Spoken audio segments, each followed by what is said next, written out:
Exemptions from custom duty, storage and baggage. So देखो, इस chapter में रिवॉल्व होगा वेरियस टाइप ऑफ एग्जाम्शंस के अराउंड हमारा डिस्कशन। सो सेंट्रल गवर्नमेंट को एम्पावर्ड है वो to grant exemptions from custom duty through notification या ऑर्डर। एग्जाम्शन दो टाइप की है, एक तो जनरल एग्जाम्शन, एक है स्पेशल एग्जाम्शन। जनरल में क्या है, या issued through notification in official gazette. It is effective from date of publication in official gazette, जिस दिन वो पब्लिश हुई तब से इफेक्टिव है, unless effective date is mentioned in notification. Exemption क्या है, special exemption is issued through special order. जो 100 रुपए तक की कस्टम ड्यूटी है वो तो एग्जाम्प्ट होती है बाय स्पेशल ऑर्डर। हम बता रहे हैं एक एक स्पेशल ऑर्डर है हमारे पास। नाउ री importation of goods, in case of री इम्पोर्टेशन, गुड्स इम्पोर्ट करते हैं जो कि पहले एक्सपोर्ट करे गए थे, मतलब री इम्पोर्ट करे, यानी पहले एक्सपोर्ट कर दिया वापस इम्पोर्ट कर लिया। Such goods are liable to duty on re-import as like kind of goods would have been taxed on their import। तो जैसे हम बाकी के गुड्स को इम्पोर्ट पे टैक्स लगाते हैं वैसे इनको लगाएंगे। However, सीजी ने वेरियस एग्जाम्पशंस दे रखे regarding importation of goods by way of exemption notification, जो कि है परमानेंट री इम्पोर्ट। गुड्स जो कि पहले एक्सपोर्ट करे गए थे री इम्पोर्ट करे गए हैं and will not be exported again, मतलब आपने पहले एक बार एक्सपोर्ट किया था वापस मंगवा लिया, मतलब परमानेंट है ये। परमानेंट एक बार एक्सपोर्ट करके वापस इंडिया में आ गए, परमानेंटली मंगवा लिए ये।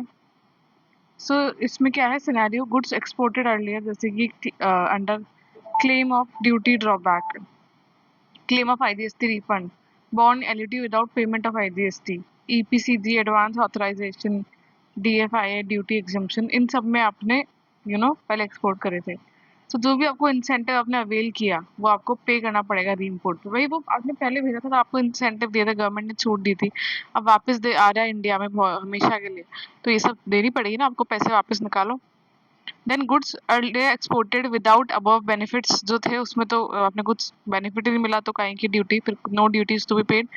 Goods exported earlier for repair abroad, तो आपने एक्सपोर्ट किए थे रिपेयर के लिए, अब वापस आ गए, है ना, रिपेयर होके। सो बीसीडी मतलब जो हमारा basic custom duty plus safeguard duty plus IGST plus GST compensation किस पे लगेगा, जब बाहर केवल रिपेयर का ही खर्चा करा होगा आपने। भाई यूएस में मैंने भेजे गुड्स, तो यूएस में मैंने रिपेयर कर दिया लेट से $1,00,000 में, तो $1,00,000 पे ही हम लेंगे ना। So on fair cost of repair including material का खर्चा भी, ऐसा नहीं मटेरियल आपने दे दिया तो भाई नहीं, fair cost including material cost, irrespective of the cost जो आपने एक्चुअली इनकर करा उससे हमें घंटा फर्क नहीं पड़ता, जो लगता ना एक्चुअल फेयर कॉस्ट जो होता है उसके ऊपर हम लगाएंगे हमारा tax wax, plus actual freight and insurance for both ways, यानी कि जाने का भी और वापस से आने का भी, दोनों टाइम का जो इंश्योरेंस और फ्रेट जो होता है उसके ऊपर हम ये टैक्स लगाएंगे। Now conditions for claiming above exemptions जो हमने आपको बताई, इसके लिए क्या है, time limit for re import of goods जो कि पहले एक्सपोर्ट करे गए थे, पहले एक्सपोर्ट करे वापस मंगवा लिए, इसका टाइम पीरियड क्या है। सो अंडर ड्यूटी एग्जम्पशन है था एडवांस ऑथराइजेशन ईपीसीजी, उसमें 1 साल है प्लस 1 साल का extension.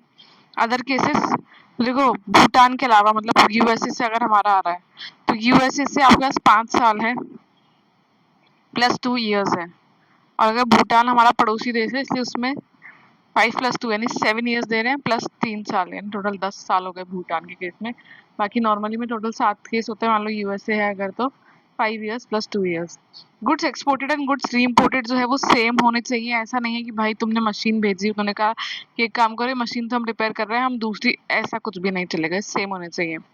In case of scenario सी अगर हम बात करें, ये जो गुड्स जो कि आपने रिपेयर के लिए भेज रहे हैं, जो ओनरशिप है वो चेंज नहीं होनी चाहिए वाइल री इम्पोर्टिंग पोस्ट रिपेयर।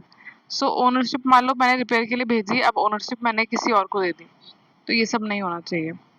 एग्जिबिशंस कब नहीं मिलेगी, शेल नॉट बी अवेलेबल अगर इम्पोर्टेड गुड्स जो है एक्सपोर्ट करे गए थे बाय 100% ईओयू या यूनिट फ्री ट्रेड जोन में, एक्सपोर्टेड फ्रॉम पब्लिक या प्राइवेट वेयर हाउसेस, टबैको या पेट्रोलियम प्रोडक्ट्स है, तो इसमें आपको कोई छूट वूट नहीं है भाई, इसमें आपने रिइम्पोर्ट करा तो जो भी आपके ऊपर हम लगा रहे काम वाम, देखो इन पे तो होता ही नहीं है टैक्स, है ना,